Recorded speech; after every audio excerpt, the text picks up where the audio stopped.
నమస్కారం. నా పేరు సీతారాం రెడ్డి. నేను ఈరోజు ప్రధానంగా గత 15 రోజుల నుంచి ఆర్డీఎస్లో నెలకొన్నటువంటి సమస్యల గురించి మాట్లాడడం జరిగింది. అయ్యా, నేను ఈరోజు కాంగ్రెస్ పార్టీలోకి రావడం జరిగింది. నేను తెలుగుదేశంలో పనిచేశాను, టీఆర్ఎస్లో ఉన్నాను, అదేవిధంగా కొంతకాలము బీజేపీలో పనిచేశాను. ఈరోజు కారణాల వల్ల కాంగ్రెస్లో పనిచేయడం జరుగుతుంది.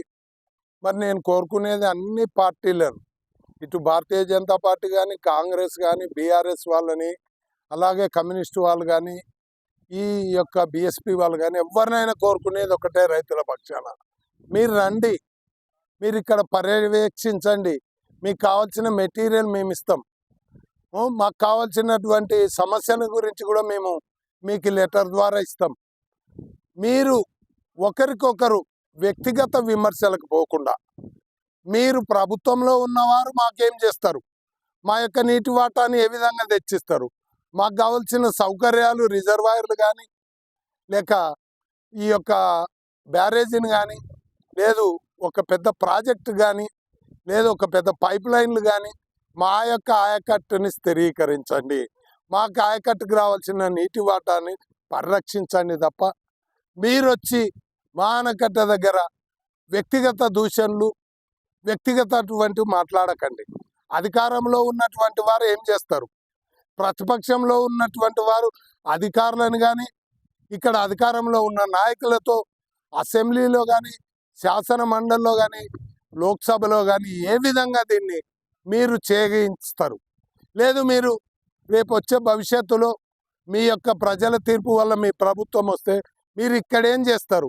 మా రైతులకు హామీలు ఇవ్వండి తప్ప ఇక్కడ వచ్చి వ్యక్తిగత దూషణలు దయచేసి ఈ ఆర్డీఎస్కి వచ్చి అందరికీ చేతులెత్తి మొక్కుతున్నా, మీరు చాలా మాకంటే పెద్ద పెద్ద పదవుల్లో ఉన్నవారు, మీరు దయచేసి ఈ యొక్క ఆర్డీఎస్ పోయి ఘర్షణలు జరగాని, మా కుటుంబాలకు కానీ, మా రైతుల పక్షి కానీ అది పేరు చెప్పకండి.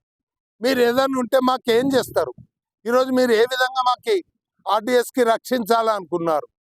మరి ఈ ప్రతిపక్షాల వాళ్ళు కూడా మేము ఏ విధంగా అయినా వాళ్ళతో పని చేయిస్తామని చెప్పండి, లేదా అధికారం లెక్క వస్తే ఏం చేస్తాం? అధికారంలో ఉన్న వాళ్ళు మేము ఇవన్నీ చేస్తాం. మన ముఖ్యమంత్రి గారు చెప్పారు, నాకు రివ్యూ పెట్టారు, చాలా సంతోషం.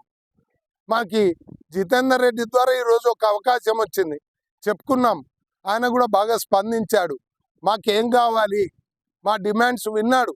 ఈ ప్రాంతానికి నీటి వాటాలో ఖచ్చితంగా మీ నీరు అంతా కూడా 19 టీఎంసీలు, 15.9 ఈ విధంగా అయితే బ్రిడ్జెస్ టర్మినల్ వల్ల 3 టీఎంసీలు, మీ నీటి వాటాన్ని సద్వినియోగం చేసే విధానాలు చేస్తాం అని చెప్పడం జరిగింది.